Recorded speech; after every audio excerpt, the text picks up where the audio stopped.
Before we get started tonight, ladies and gentlemen, on an episode of Fast Break here on IE Sports Radio, I want to introduce to y'all to our sponsor, the California Warriors semi-pro football team.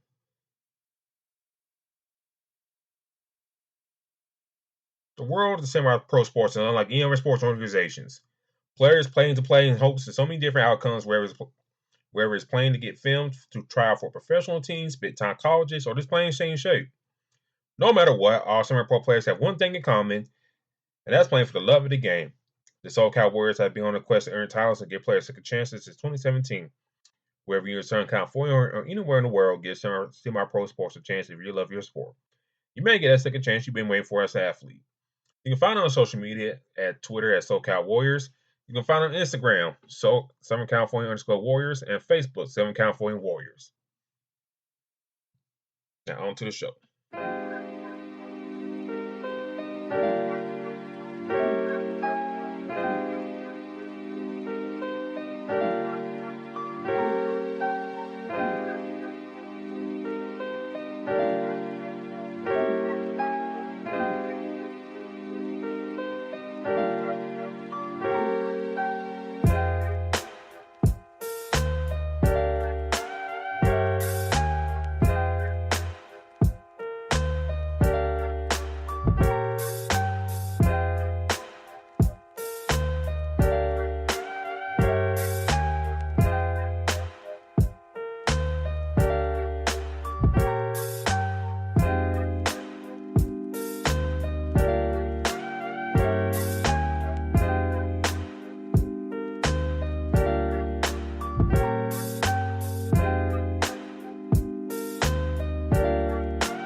With the second round kicking off this afternoon between Bucks and Celtics and Warriors Grizzlies, we'll discuss today's action and we'll predict how that series will go about.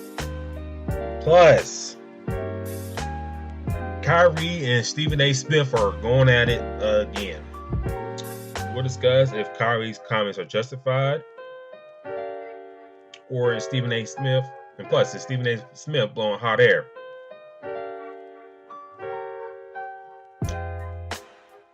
With Joel Embiid going out for 2 games minimum, will that put the Sixers in a big hole, or can they keep the series 1-1 until the big man comes back? We'll discuss that and much more here on Fast Break live on IE Sports Radio, and you're welcome to join us.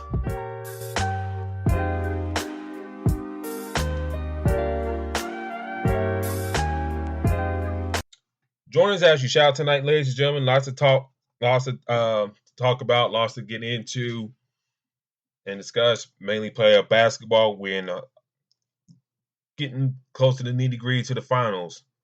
Cutting off a lot of fat in here in the NBA. D-Lock, how you doing tonight, sir? I'm doing pretty well. Another great week in the sports.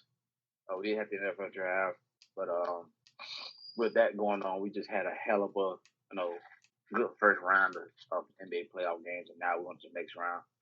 Starting out today with some great games with Milwaukee and Boston and Memphis and Golden State. Let's hop on that, D-Lock, on today's action. Let's first hit up Boston, Milwaukee. When we talked earlier today, you said you liked how Milwaukee looked today, despite Middleton. And then you see them go out and win, especially in that second half. Are you confident that the Bucks can win this series without Middleton's presence? Well, before I was kind of hesitant because we seen what Boston looked like against Brooklyn. I really felt like Boston was looking like one of the better. Looked like it was going to be their year they really were playing. But I knew they had to run it to Giannis, and the reigning NBA champs. But knowing that Chris Middleton was out, I thought that was going to be a big problem for them. And today it just didn't seem like it was. Grayson Allen came out there, played some important minutes. I believe it was Javon Carter as well. I think he got some good minutes. But they have Giannis, and as long as they can keep him healthy, I think they'll be all right. Today was a very impressive day because the fact is Milwaukee won in Boston, and the game was tight for a few quarters, but then they got out of hand later on. So for me, I really like the fact that Milwaukee did come to play, kind of pulled away at some point. Another key person too that came back right in the nick of time for Milwaukee is Brook Lopez. I mean, if you look at his stat line, even though his minutes is not crazy, but they got so many bigs right now, including him, that it had a struggle for Boston. So now I do expect Jason Tatum, Jaylen Brown to play a hell of a lot better. Game two, I think Marcus Smart may have gotten hurt earlier. I think before halftime, but he came back, so we'll know farther down the series how crucial and important it is, how bad it is. But I I can't go. You can't bet against the NBA champs right now as long as they're still there. Somewhat kind of healthy. I think they'll be fine. But I do expect for Boston to make this a series. I think, when we talk, you said the Middleton things that Milwaukee ain't missing Middleton too much. I said, well, we'll see. Now, give credit to this player, Grayson Allen, stepping up to the plate the past 2 games for Milwaukee, taking advantage of his open looks. 3 for 6 for 3-point land today, 11 points. But he's taking advantage of those looks. Another person who played pretty well today, Drew Holiday, 25 points for him. I think that's real big for them for winning this game as well. To go along with Giannis' triple double. Bobby Portis, he's been playing pretty well. I'm not crazy about him taking 7 3-pointers in a game, but if he's gonna get double doubles like this, it's got to be a more efficient way. In my humble eyes. And then for the Boston side of things, I feel like as great as they played since the All-Star break,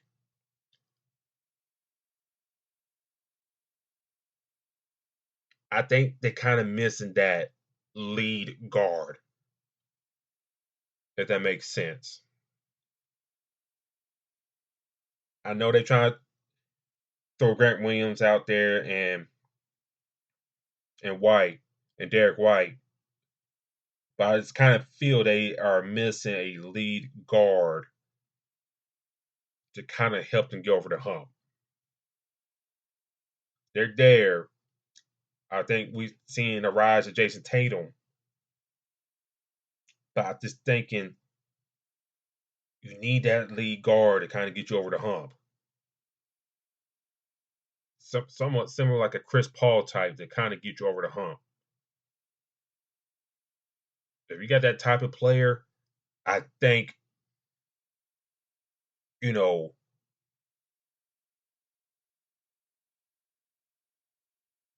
things will look differently for this team. But me personally, I got the Bucks going in 7 in this series. I think it's gonna be a long series. I think Boston will kind of bounce back in this next game, but we'll see. But I think one thing Boston's got trying to do, D-Lock,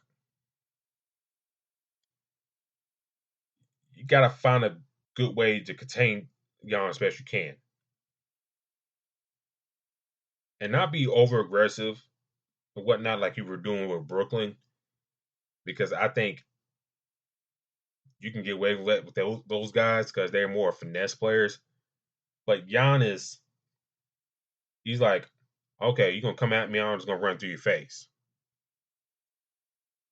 You ain't gonna get that from the Brooklyn side of things. From Giannis, he'll come run down your face. Bobby Portis, he'll probably run down your face and probably punch you in the face too. So I just think one thing they gotta adjust is kind of like how are you gonna contain Giannis? How are you gonna guard him? I mean, yeah, Giannis was missing layups at the rim today, but that ain't gonna happen oh so much.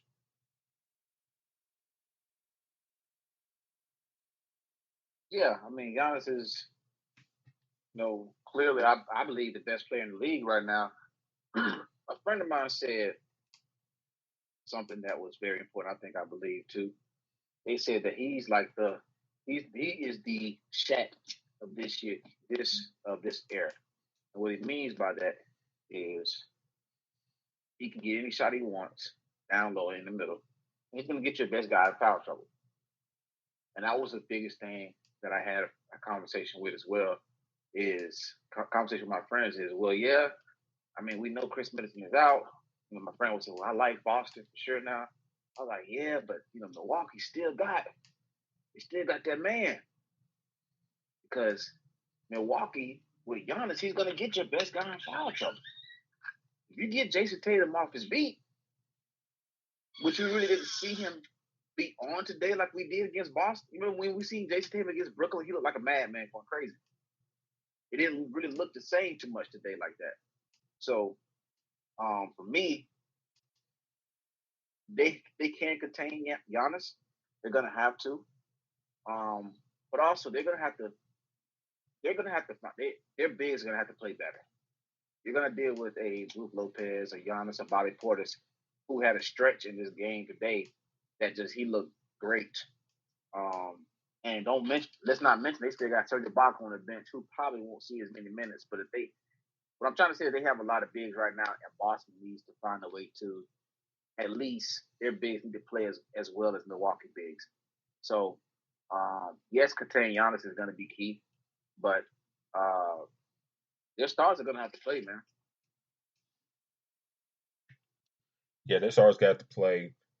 I think we'll monitor the Marcus Smart injury and see how that goes about. Because when you saw the shoulder going down, I mean holding his shoulder, you think of the worst, but lucky for them, he came back. Then Robert Williams, he got hurt also in that game as well. So you two guys that you really depend on defensively, they status may be up in the air come game two. And before we move to the Memphis and Warriors game,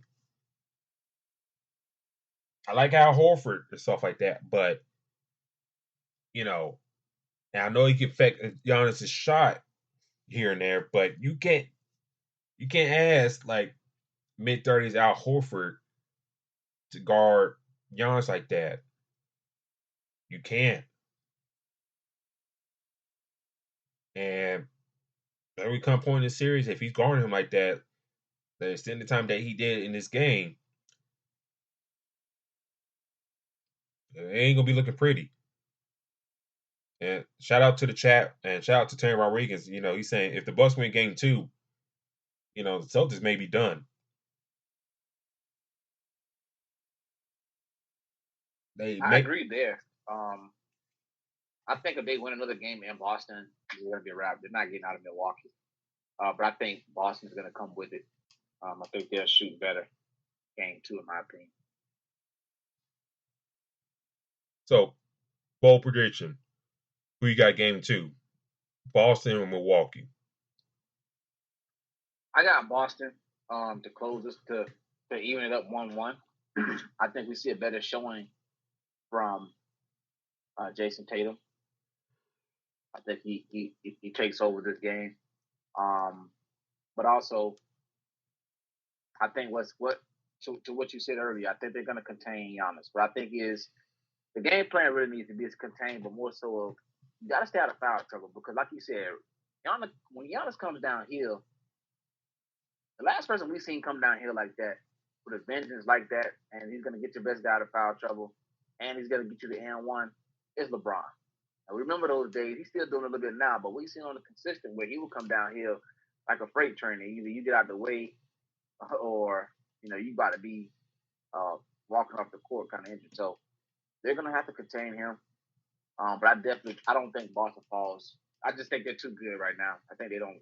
I don't see them falling down 0-2, especially at home. I got Boston as well. I think they just can't go down 0-2 against this team. They really can't. So I got Boston, and my prediction this series going to 7. So I got Boston, but it wouldn't surprise me if Milwaukee went 0-2, and depending on the health of Horford and I'm not Horford, Smart and Williams as well. But I do want to shout out to the chat real quick. Shout out to Terry Rodriguez in the chat. Shout out to Mike Pat in the chat. And also shout out to Mike Pat on winning the IE Sports Radio NFL mock draft contest. So congratulations to you, sir. Shout out to Kel Henderson. Shout out. Thank you for joining in, sir. And shout out to the founder, Larry B, in the chat tonight. Hope everybody's doing well tonight. Move on to game 2 of today, D-Lock. Memphis Warriors. You said you don't trust Memphis too much.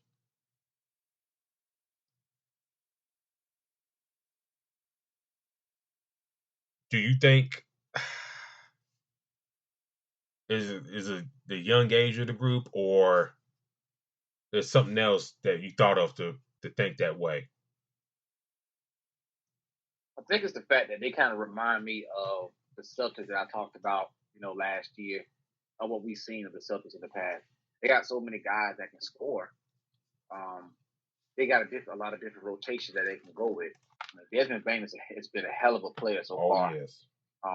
And honestly, I just wasn't expecting that at first, but he's just playing out of his mind. He's definitely helping Ja Morant. But Dylan Brooks, we need to put him on the milk cart because we don't know where he is. Like, he is literally not doing much. Hasn't been doing much all season. I know he was hurt earlier, but it's like he's not getting into the swing of things with this rotation that they have. Then, Ja Morant to do his thing. Tyus Jones will come in. So for me, it's the fact that it's the age, but it's the fact that these guys are just they have different sets of rotations that you just don't know who's going to be the guy to take over outside of Ja Morant and Desmond Bain a little bit. So for me, what the hell are they going to do with Steven Adams?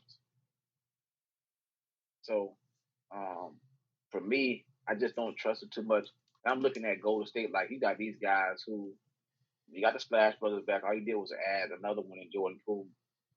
They had a very, very good starting lineup, I think, against Denver last series when they had Draymond at the 5, Andrew Wiggins at the 4, Klay Thompson at the 3, Jordan Poole at the 2, with Steph at the top. That lineup alone just screams threes all day. So, and then you got your defender with the guy that can come down and get the layups anytime he wanted, Andrew Wiggins. So, I just feel like that team that Golden State has is going to be one to reckon with. And now now today's game was a pretty good game, but again, they needed an important shot at the end, and you have all these guys on the court that can make it at any point. Klay hits the most important three of the game with 34, 35 seconds left, and Memphis can't do anything. They're down by 1 with 30 seconds left. So for me, and that's the reason why I said I don't know if I can trust them. I mean, you have a lot of time left. You got to find a way to get to the board, get in foul, get and one or something, get some free throws. There's no way in hell 30 seconds go by and you can't find a way to get a shot. So for me, close series, yes, but that's in Memphis. So you already know what's gonna happen when they go to Golden State. So yeah, man, I think they'll be fine, but little young, and then you're going against one of the most experienced coaches and team with Klay Thompson and Steph? I think for me, from Memphis, I think this is. I don't think they'll win this series. Well, I was kind of on the fence. They could surprise Golden State. You know, I was like, and then the Warriors got experience, and then they seem like they have a little more firepower to them. But I thought also this series could go deep as well. You know, Klay Thompson hitting that three, and then Memphis had all the time in the world.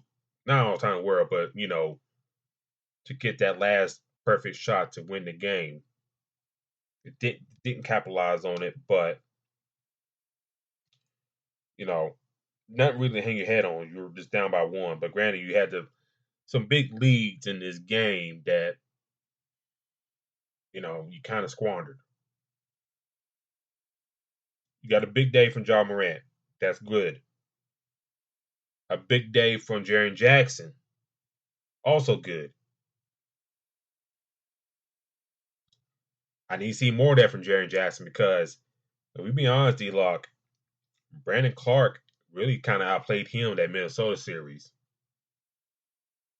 Big time. With this hustle, determination, stuff like that, I was like looking sour. I was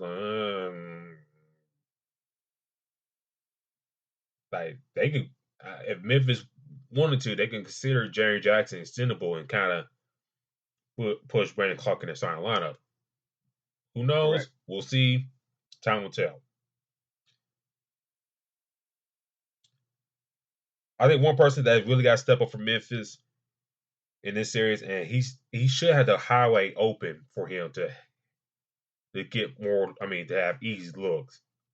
Desmond Bane only had 9 points today, but I expect to bounce back next game.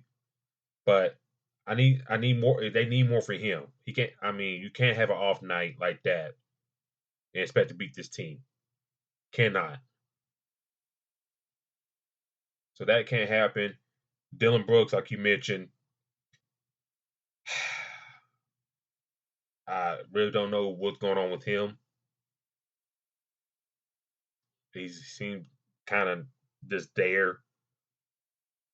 And lucky for Memphis, also they got DeAnthony Melton in the fold. So if Bane or Brooks are kind of off, at least you got this guy to fall back on. Same thing for Jaren Jackson. If he off, he's got Brandon Clark and Kyle Anderson to fill that void as well. Right. But shout out to Jordan Poole though. 31 points off the bench. Almost had a triple double. Having a hell of a season. You talking about a guy that really, really took his time from the G League and stuff like that and applied it to this season. I'm surprised he didn't win Most Improved Player of the Year. I know John Morant got it. I know he gave it to he left it in the kitchen for Desmond Bane at his house. But Jordan Poole, we're being real, ladies and gentlemen, he deserved that more than anybody. And you talking about a guy that can get you 30 to go along with Klay Thompson and Steph Curry. That's scary. Remember, I told you on this show, D-Lock, on it last year. I think we're going to our season preview series. I said about these young guys, like, I think they need to contribute, but I don't know if they're ready yet. In terms of Jordan Poole, Damian Lee, and James Wiseman. Now you kind of fast forward to a year now. Jordan Poole. He gonna get big money down the line somewhere. I don't know with the Warriors or somebody else, but he's getting a big time contract somewhere. Yeah, he's playing it, and he's playing like you said. He's playing out of his mind. He's at the perfect team. I also think this team is probably favored to win the NBA Finals as well. So that's definitely going to help big time. Damian Lee, I mean, when he gets time, he's very productive in his role. Wiseman, we'll see what he brings next season. And for James Wiseman, if I tell C. Kurt anything, do not handicap the kid next year. You took him second overall for a reason. Do not handicap him. Let him play, let him contribute, and just go about it. If you didn't think the kid could play for you, trade a pick or pick somebody else. But don't handicap this kid next year when he comes back into the fold. Because you really look at it, D-Lock, with Kuminga, Poole, Wiseman, Moses Moody, Lee, that right there is scary to go along with Curry, Thompson, and Draymond. And you kind of, it's like you almost got like the perfect machine. It's like, yeah, that's a really good roster actually. I mean, if you look at the pieces that they have, that roster isn't that bad. I mean, especially looking at because now you're not asking. This is probably one of the better rosters they have, even when they went to NBA Finals years back. Because now you don't really need Steph to do as much. Yep. So that's taking a lot of pressure off of him. So I really, like I said, I definitely agree there because I was looking at the roster. Hell, it's like going to get a Wiseman is huge. Then you got Otto Porter for defense coming off the bench as well. So for me, this team is going to be hard to stop for anybody, and that's not just for this year. That's going to be years down the road.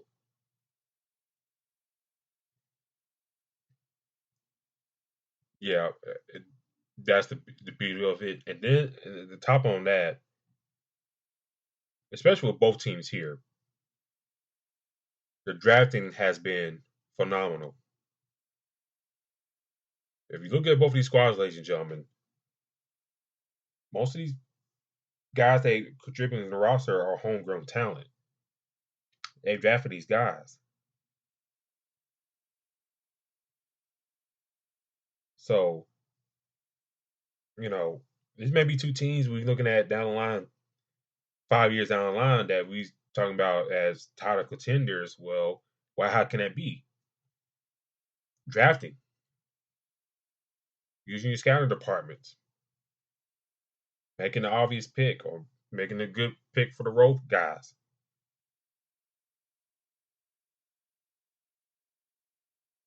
So I think for me, looking ahead to game two, D-Lock, I think Memphis bounces back. I think they found some spirit somewhere in Memphis, some 3-6 or 8 ball in JG or YG, Young Dolph, some spirit in there to kind of feel alive next game, get them crunk in the stadium and then arena, and that bounce back and win game two against the Warriors.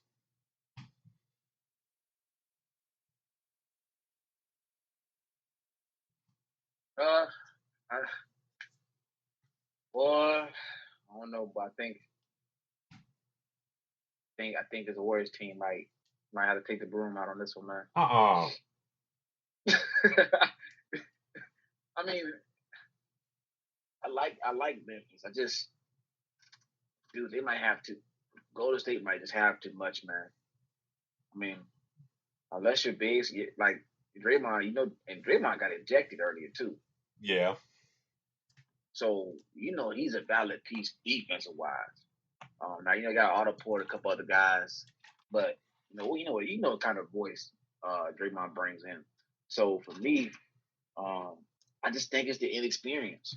Like I love what we seen Memphis do later on down the road in the regular season. Don't forget now they damn near struggled with Minnesota. Yeah. Now, they close it out, but it's just we would expect. Come on now, we talk about Minnesota. We were expecting that to be you know a sweep or a gentleman sweep, and that didn't happen. So for me, um, Memphis got the good matchup in Minnesota. Kind of struggled with it. John going back and forth with Minnesota and Carl Anthony Towns. That series went how it went. But if I don't see too much from it, because John can't do it by himself. Desmond Bain can't. Them two can't do everything by themselves against a team that has so much firepower. And the Steph and the Clay and the Jordan Poole, who we just said is having a hell of a season. So, hell, Garrett Payton catch fire if he wants to sometime, and Damian Lee, to your point. So, do I think if Draymond does not get ejected, I don't think this game is as close as it is today. So I think I like Golden State to win by 10 the next game. But and then once they do that, so they're gonna go to Golden State, and it's a wrap after that. That team has too much, man. Like I just don't like the matchup. I may be wrong, but from what I'm seeing and what I believe, come on, dude, you had 33 seconds to get you at least an and one. You couldn't get that, and that's without Draymond on the court. So on the air right now, May the 1st at 7:30. Well, 7:35 Central Time, 8:35 Atlantic Eastern Time. You call for a Golden State Warriors sweep against the Memphis Grizzlies. So the next Sunday, 2 games probably will go by. It'll be by game 4 by then, or should it be by? It should be by game 4, game 5 by then. About game 3. By game 3, okay. Yeah, so we'll know by then. I mean, I'm sticking to that. I'm calling for. Go ahead and get. I mean, I know it's only been 1 game, but we got to go ahead and get the broom out, man. It only took me 1 game to see that. I know they're gonna come out there ready. I know Memphis is gonna be hyped. They're gonna be ready because, mind you, they play their best game in Memphis too. So, I think that this next game is gonna be challenging as well, because you never know who's gonna catch hot for Golden State. So that's what I'm calling for, a sweep by the Warriors. Y'all don't let me down. Woo! We'll see, ladies and gentlemen. That's bold right there. That's bold. So go to the chat, see what y'all think. Do y'all agree with Dentarius' prediction? Golden State sweeping the Grizzlies. Y'all disagree or agree? Y'all think the series go another way? Let us know in the comments on that. Do you like to preview the Miami and Philly series? Joel Embiid is going to be out for the first 2 games due to concussion protocols. Miami pretty much handled Atlanta pretty easily. With Embiid going out, Tobias Harris and James Harden not really playing their best. I know they closed out Toronto on Thursday. How do you see this series playing out with Embiid going out the first 2 games? Can Miami take advantage of that? Or do you see at best the series being split before going back to Philly? I think Embiid going out is going to be a huge piece. Tobias is playing exactly how he played held last years when he was in the playoffs last year. I don't expect a big difference uh, for them. I think that losing your MVP candidate is going to do the most damage to Philly. And then you're going against a team that's loaded. Yeah, we just seen Victor Oladipo go crazy last game. So I don't even think Jimmy Butler played that game. Jimmy Butler was out. So they kind of had an extension of, Max Strus played some minutes. Victor Oladipo, Tyler Hero didn't really play exceptionally well. They still had a hell of a game. Bam Adebayo came out and played pretty decent. You're looking at a Heat team that is very dangerous on both offense and defense. So for me, I think that there's going to be a problem. That now we don't have a word on how long Embiid is out. Correct? We just say it just says indefinitely. They say at least minimal 2 games. Okay, so we can count both of those games as losses. Yeah. So, and even when he comes back, is he back to being Embiid that we've seen during the season? Hell, to be honest with you, him at full strength and the roster that they have now, I don't see them. Hell, I see them probably going to Game 6 with the Heat with a full roster. So you lose him, that's gonna be a big problem. So for me, and I don't want to hear anybody talk, because you remember when they talk about all offseason, Ben Simmons this, Ben Simmons that. But we know that Embiid has injury problems. What in the hell did we see James Harden do the first series? He was nowhere to be seen. He had a game here or there, but it wasn't nothing impressive. So we talk about playoff P all the time, but playoff James Harden showed up. He didn't really do too much against Toronto. So for me, I think that this game probably goes to 5. I mean, the series goes to 5, and that's if Joel Embiid comes back Game 3. Because if he do, I think they'll take at least one game. But man, the biggest story is gonna be Miami. Man, they look like they're one of the better teams as well. The East is it's pretty tough. So I think that, like I said, this series may end quicker than we think. He got a lot of. They're kind of like the Warriors a little bit. They got the experience on the coaching side, and they got the players that've been there. So I definitely think that he's going to cause problems. And now they're not going to have it. The Philly is not going to have Embiid. This series might end quicker than we think.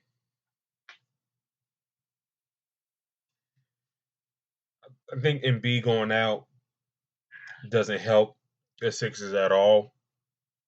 And especially, how tough Miami plays down low.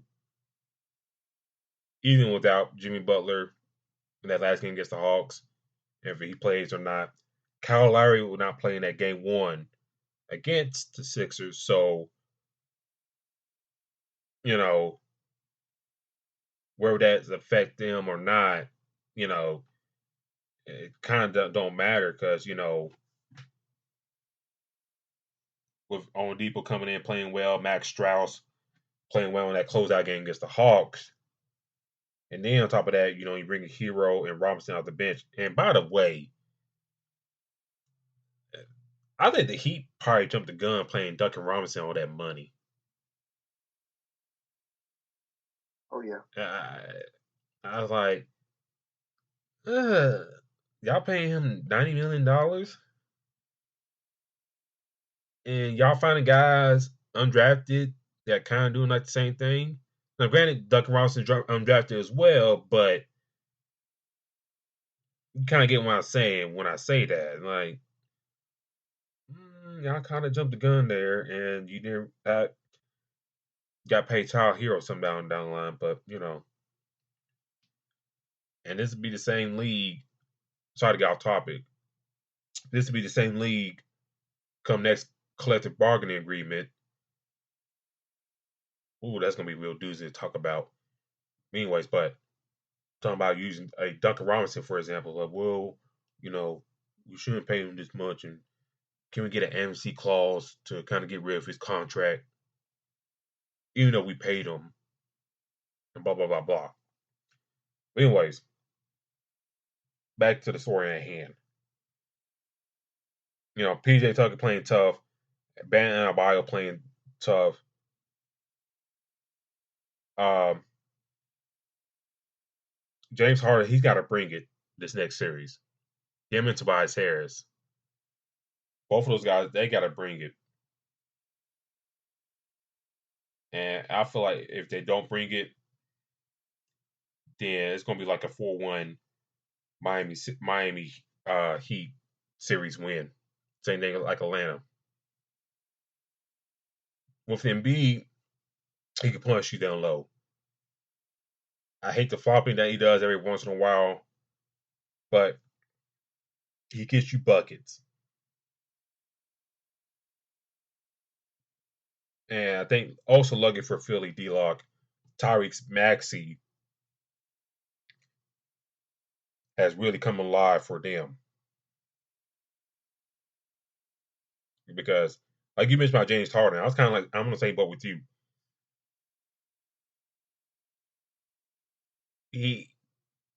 We look at him, D-Lock, I don't know if you notice this or not, just kind of look pudgy.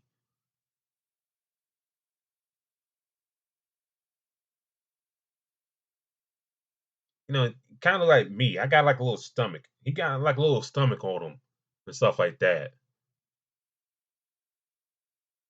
And it's just like not his best effort when he plays out there sometimes. Not like he's not going full speed. And they're gonna need that for him against this Miami Heat team.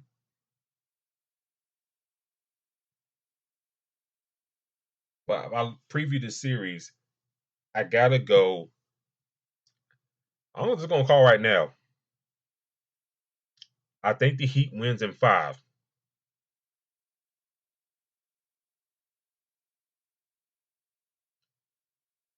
Now that's factoring in if Jimmy Butler, Kyle Lowry come back and they play well. But the Heat should take this team out no later in 6 games. If Embiid's gonna miss a minimum of 2 games, you gotta be up 2-0 regardless, by hook or crook. Unless James Harden has an excellent game. But if Embiid's out, and God knows who the hell they're gonna start at center.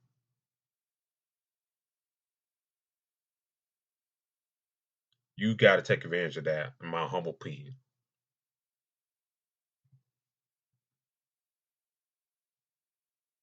Yeah, I mean, at this point, you see that their key player is going to be out. To be honest, I thought James Harden was going to have a tough series anyway, just because I feel like all them defenders they got on the damn team, James Harden was going to struggle. So for me, now he's really going to struggle because they're going to literally lock in on James Harden. So I think that Bam is going to have an exceptionally well series. I think that now he's really gonna look good without Embiid there, and they're gonna exploit that. But that's what happens when you have, like I said, you got the experience by your side as well. Got Eric Spoelstra, who won a couple titles himself.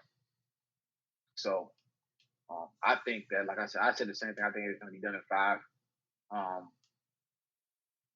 But now the question comes to, was the trade worth it? Trade Simmons for James Harden, Seth Curry, Andre Drummond. Was that trade worth it? Because remember now, that's what they had backing up Joel Embiid. Yeah. So you have a problem with Embiid, and tell me what you think about this. I feel like Philly has been recently getting centers behind Embiid because they know because of his injury history. That's what I believe. And now, you sacrifice, you know, you trade Drummond and the key trade for James Harden. But now what you were trying to cover up or avoid has come to light in the playoffs, and that's Embiid injury problems. And like you said, who's gonna start? Paul Reed, George Niang? Neither one of them can do anything with Bam at down low. He's gonna destroy them. So we'll see what happens, but I think this series, like I said, I think it's gonna get out of hand. But now the question remains, and now again in Philly, what is the problem now? They had a problem last year. It was all Ben Simmons. And now you got James Harden, the player they wanted to be there. Now you got Joel Embiid, who did all that complaining, Doc Rivers. Now what's the issue? Well,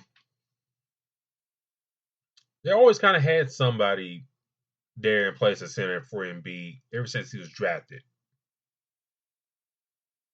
In a sense, Joel Okafor, Norris Noel, whoever, in that Sam Hinkie era, which he kind of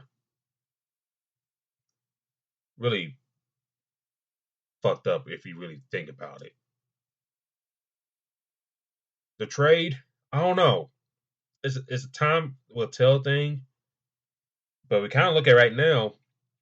Philly kind of won that deal because that last game for the Nets, Drummond didn't really play too much against the Celtics. I mean, Steph Curry was out there; he did his thing,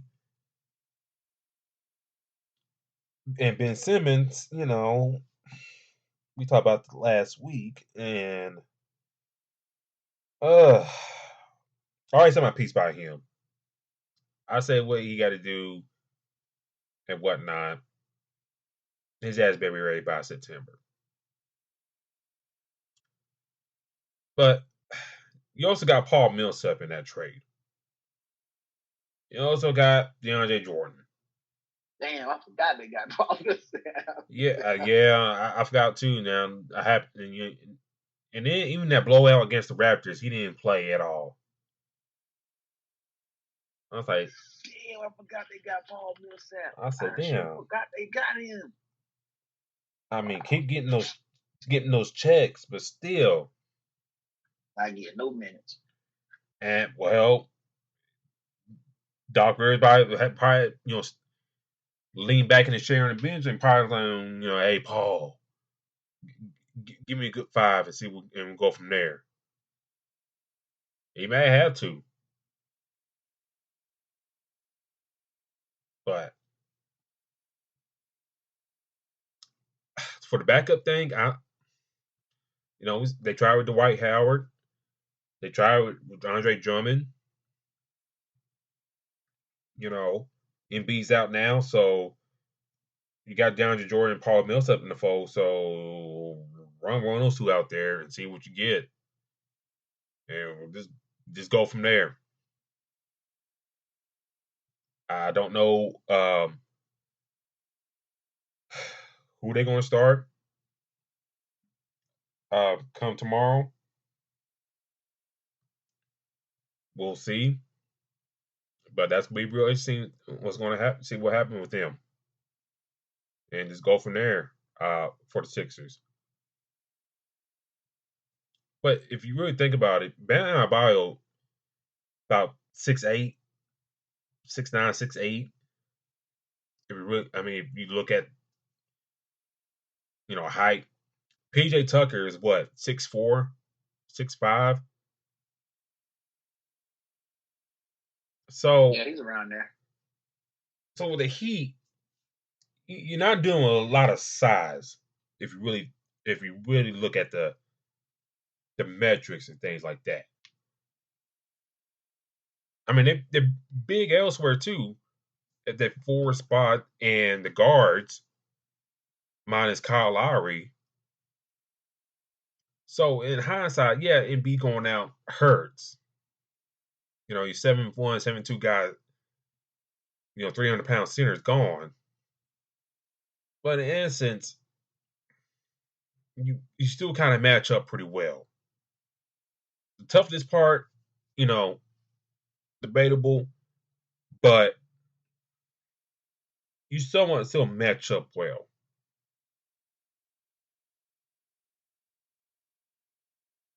In a perfect world, if James Harden was playing right and whatnot, and Tobias Harris a more efficient type of player, then I'll say no worries. But Harden, I don't know where his mindset is at, and then like I said, Harris, he's not the most efficient tweener forward out there. No, we haven't seen too much about him. Hey, he was talking about Duncan Robinson getting paid too early. He considering that. Hell, Tobias got paid. Yeah. And he ain't did nothing since. Like now, let me say this: I went to school with Tobias at Tennessee freshman year, his freshman year. So I hope the best for him, but he just hasn't. Realistically, he hasn't done anything. I mean, remember he was being in consideration for the trades with Ben Simmons. I think it was one that they were trying to do with Atlanta. They just couldn't put everything together. So they wanted to put that big blame on Ben Simmons, but let's be honest. Seth Curry didn't play that good that series. He played decent, but not well enough. Ben Simmons played terrible. And Tobias, who was one of your shooters at that time, or probably one of the top shooters on the team last year, he played bad that series. So he hasn't done anything, and he didn't look that impressive against Toronto as well. So, and now what do you think is going to happen playing against the Heat? And now your MVP candidate is out for at least a minimum of two games. So for me, they got a lot of questions in Philly, man. I mean, it was cool for them to blame one guy last year, but what has? And I told you, we talked about it before. What has really changed? Nothing has really changed too much. Tyrese Maxey is playing hella. He's playing great, but what has really changed that much in Philly? What are they going to say now? Not too much. And before we go head out, what's your prediction for this series? Heat Sixers. I mean,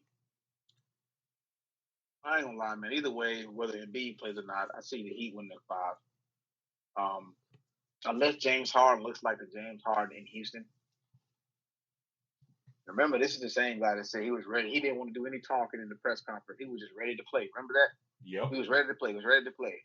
Well, now it's time to play. It's time to play. He's not doing anything. So I got the Heat at 5. I got the Heat at 5 as well. I think